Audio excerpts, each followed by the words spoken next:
अस्सलाम वालेकुम, welcome back to my channel. आज मैं कर रही हूँ क्लास 4 यूनिट 6 वैल्यूइंग अदर की फुल एक्सरसाइज। तो सबसे पहले तो हमारे पास क्वेश्चन होने का read and practice the given dialogues. हमें इन डायलॉग्स की प्रैक्टिस करनी है कि हम इसलिए पढ़ाए जाते हैं ताकि हमारी इंग्लिश इम्प्रूव हो। यहाँ पे बात हो रही है फाइज एंड सात के बीच में। सात में I borrow your helmet, for I need it for tomorrow's match.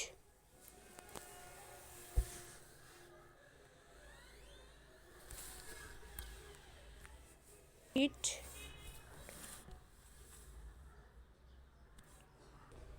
but please try to turn it soon. Faraz, sure, thank you.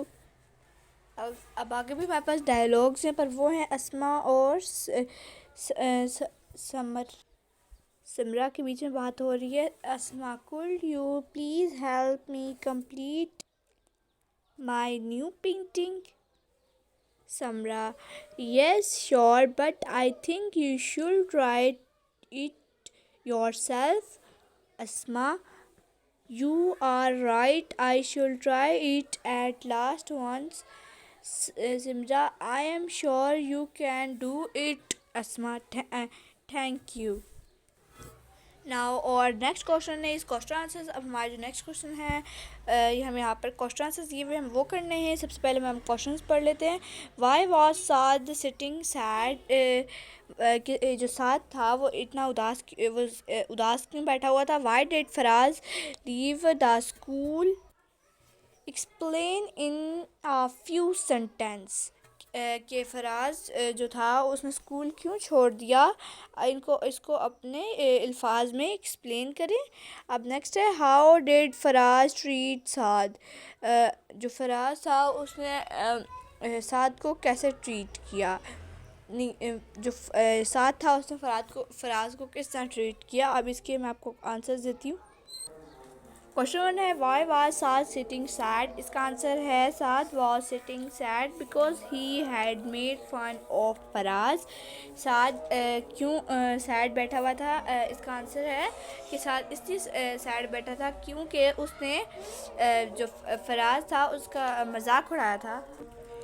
Question number 2 है why did Faraz leave to school. Faraz ने स्कूल क्यों छोड़ दिया। आंसर है साद became rude with, यहाँ पर साथ Faraz he made fun of him even if he performed well so he left school.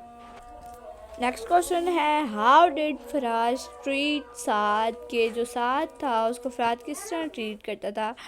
Faraz forgive Saad and hugged him, कि फराज ने फॉरगिव फराज ने उसको हग की, कि जो साथ था उसने फराज को माफ़ कर दिया और उसको गले लगा लिया।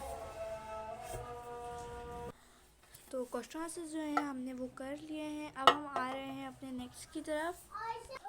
अब नेक्स्ट है हमारा कंपाउंड वर्ड्स। कंपाउंड वर्ड्स वो होते हैं जो दो वर्ड्स जिनके अलग अलग मीनिंग हो उनको मिलाकर एक और अलग मीनिंग बन जाए, वो कंपाउंड वर्ड होता है। ये आ गए हमारे पास कंपाउंड वर्ड्स की डेफिनेशन। इस डेफिनेशन को पढ़ते हुए हम सब कुछ पता लगा सकते हैं कि कंपाउंड वर्ड्स क्या हैं। आप इसे अपने कॉपीराइट भी कर सकते हैं। मैं आपको इसे पढ़ के दिखाती हूँ। Two words combine to make a compound words. Each word has its own meaning, but when we join them, they give a single new meaning. अब उन्होंने बोला है कि जो दो वर्ड्स कंबाइन करके बनता है, एक वर्ड बनता है, उसे हम कंपाउंड वर्ड कहते हैं। और हर वर्ड के साथ उसका अलग मीनिंग हो, लेकिन जब हम उसे ज्वाइन करें, आपस में मिलाएं, तो उसका अलग से एक और मीनिंग निकल आए। ठीक है, वो होते हैं कंपाउंड वर्ड्स। अब यहाँ पर उन्होंने हमें दी हुई है कंपाउंड वर्ड की एग्जाम्पल्स, जिसमें है बटरफ्लाई, रेनबो, ये सब। अब नीचे हमें कहा गया था कि यहाँ पर इस तस्वीर को देखते हुए हमें खुद से कंपाउंड वर्ड्स निकाल के बनाने हैं। अब हम इसको यहाँ पर राइट करते हैं। जैसे कि यहाँ पर बहुत सारी चीज़ें हैं, sunflower, ice cream, strawberry, carpet, football, car और पेट। तुमने कैसा कलर चाहिए? कार अलहदा, कार और पेट को अगर हम बीच में से अलग कर दें, कार अलहदा कर दें और पेट अलहदा कर दें, तो इसके अलग मीनिंग निकल आएंगे, कार और पेट, ठीक है। और लेकिन अगर हम दोनों को ज्वाइन करेंगे, कंबाइन कर देंगे, तो कारपेट, ये हो जाएगा हमारे पास एक नया compound word. Football, strawberry, ice cream. यहाँ मैंने आपको सॉल्व करके दिया हुआ है, आप सब यहाँ से उतार के अपनी कॉपी पे लिख सकते हैं या फिर अपनी बुक पर लिख सकते हैं। अब यहाँ पर थी हमारे पास फिल इन द ब्लैंक्स में था read the lesson and fill the blanks. अच्छा, पिछली वीडियो में मैंने आपको इस लेसन की रीडिंग करवाई थी। इस रीडिंग के अकॉर्डिंग हमें पूरा फिल करना है। उन्होंने बोला है कि हमें इस लेसन को पढ़ना है, इसकी रीडिंग करनी है और उसके बाद हमें फिल द ब्लैंक्स करनी है। Rehan is best friend of Dash, Saad. Saad was feeling Dash at his rude behavior guilty. Faraz dashed while walking jumped. Faraz was selected as Dash of cricket umpire. Wicket keeper, ठीक है, wicket keeper है इसका। अब Saad did to Faraz for his bad behavior. Sorry, ठीक है। अब नीचे थी हमारे पास मैच द कॉलम। अब हमने ये इनको मैच किया है, आप यहाँ से देख के अपनी कॉपी पे मैच कर लें, इस साइड से भी देख लें। अब नेक्स्ट पेज पर हम आ रहे हैं जहाँ पर हैं वर्ड्स मीनिंग।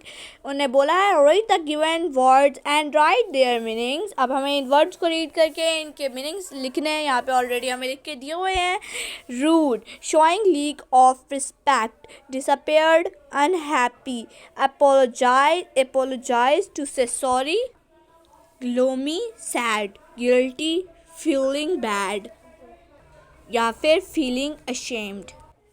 अब नेक्स्ट क्वेश्चन में उन्होंने हमसे बोला था कि हमें लिखने हैं कुछ कंपाउंड वर्ड्स, खुद से सोचिए। तो यहाँ पे मैंने आपको काफ़ी सारे दिए हैं, जिसमें है सबसे पहला है ब्लैक बोर्ड। ब्लैक का मीनिंग अलग है, बोर्ड का मीनिंग अलग है। नोट बुक, नोट अलग, बुक अलग, कंपाउंड वर्ड हो गए ये दो। अब बाकी दो ये हैं सी सो, सी और सो अलग हो गया, SEWSEA। बुक शेल्फ, बुक अलहदा हो गया, शेल्फ अलहदा हो गया, मिलकर इन्हें एक कंपाउंड वर्ड बना दिया। इसके अलावा भी बहुत सारे हैं। अब नेक्स्ट है हमारे पास फिल इन द ब्लैंक्स, जिसको हमने कर रहा है इस तरह से कुछ। फिल द ब्लैंक्स हमें करने के लिए सबसे पहले हमें इस वर्ड को पढ़ना होगा, डिसअपेयर्स, ठीक है, डिसअपेयर्स। अब आगे है लैम्प, गिल्टी, हग एंड बेच। अब हम आ चुके हैं नेक्स्ट पेज पे, जिसमें हमें कहा गया है कि जो पैराग्राफ है, फुल पैराग्राफ हमें रीड करके नीचे एक हमें कॉमन नाउन लिखनी है इनमें से ढूंढ के, और एक में हमें प्रॉपर नाउन लिखनी है इनमें से ढूंढ के। अब हम ढूंढते हैं। सबसे पहले मैंने यहाँ पर कॉमन नाउन में लिखा है। कॉमन नाउन सबसे पहले आप ये समझ लें होती क्या है। कॉमन नाउन वो होती है जो आम नाउन होती है, मतलब कुछ भी नाम होता है, glass, book, sofa, table, bag, slippers, shoes, shirt, इस तरह कुछ भी, सब कुछ कॉमन नाउन होता है। अब प्रॉपर नाउन वो हो गया किसी चीज़ का नाम और कोई ख़ास चीज़ का नाम। जैसे कुरान पाक, किताबें तो बहुत सारी हैं, बुक हम लिख सकते हैं, लेकिन कुरान पाक एक ख़ास किताब है। लोग तो बहुत सारे हैं, पर कायदे आज़म मतलब एक ख़ास शख्सियत है, और हम लिखेंगे पीपल, वो इतना ख़ास नहीं है, वो कॉमन नाउन है। लेकिन जो होगा कायदे आज़म, इल्लामा इकबाल, ये आएगा हमारे पास कॉमन नाउन। ये है हमारे पास कॉमन और प्रॉपर नाउन दोनों की डेफिनेशन में आपको बता दिया। आप इसको राइट कर सकते हैं, अपनी कॉपी आपकी बुक के ही पेज नंबर 59 के लास्ट पर है। तो मैं आपको बता रही थी प्रॉपर नाउन और कॉमन नाउन के बारे में। अब यहाँ पर मैंने ढूंढ कर लिखा है टीचर, बुक, पीपल, ये है कॉमन नाउन। अब प्रॉपर नाउन जो है वो है हेलन किलर, नाम है Helen killer any Sullivan blind, ठीक है। अब इसको आप रीड कर सकते हैं। इसको हमने रीड करना है। Use of be, do and have, ठीक है। Be, do and have as helping verb and as main verb. I am a student, we have a house, you are late, he has 2 siblings, they have a bicycles, she did great job, I am ready, I am reading a story, we had bought a house, you have going to school, he has written a story, written a story या फिर write a story, they have decided to go out, did she pass her exam। यहाँ next page पर हमें punctuation दी हुई है। ये जो हमें लाइंस दी हुई हैं इसकी हमें पंचुएशन करनी है। कहाँ पर कोमा आता है, फर्स्ट वर्ड बड़ा है, नाम का वर्ड बड़ा है, कोमा किस जगह आता है, फुल स्टॉप कहाँ आता है, क्वेश्चन मार्क कहाँ आता है, इस सब मैं आपको पंचुएशन बताती हूँ। अब यहाँ पर मैंने आपको सारी चीज़ें लगा दी हैं। हुर्रा, सबसे पहले हमें ये बताना चाहिए कि जब लाइन स्टार्ट होती है तो उसका फर्स्ट वर्ड बड़ा होता है, कैपिटल होता है, तो आपने एच को बड़ा कर देना है। इसके आगे आपने वो मार्क डालना है, लाइन डाल के सर्कल डालते हैं। वो वॉन द मैच, हम ये मैच जीत गए। आगे फुल स्टॉप आएगा, डब्ल्यू बड़ा होगा, फर्स्ट वर्ड है। फिर आगे आएगा we are for where are Faraz and Saad going के, फराज और साद कहाँ जा रहे हैं। सबसे पहले तो एफ़ भी बड़ा होना, एफ़ बड़ा होगा, सॉरी मैं डालना भूल गई, एस भी बड़ा होगा और आगे क्वेश्चन मार्क आएगा। अब नेक्स्ट है हमारे पास Saad feel embarrassed for his rude behaviour, इसके आगे आएगा फुल स्टॉप और साद का एस बड़ा होगा और लास्ट में डीड का डी बड़ा होगा और क्वेश्चन मार्क आएगा। अब आप ये सब कुछ समझ लें और आप इसे अपनी बुक पे अभी उतार सकते हैं। तो हमारी जो आज की एक्सरसाइज थी वो कंप्लीट हो गई है। अगर आपको वीडियो अच्छी लगी हो तो आप चैनल को लाइक कर दें और सिर्फ एक बटन क्लिक करके आप चैनल को सब्सक्राइब कर दें। ओके, अल्लाह हाफिज़, मिलते हैं नेक्स्ट वीडियो में जिसमें मैं आपको रिव्यू 2 करवाऊँगी।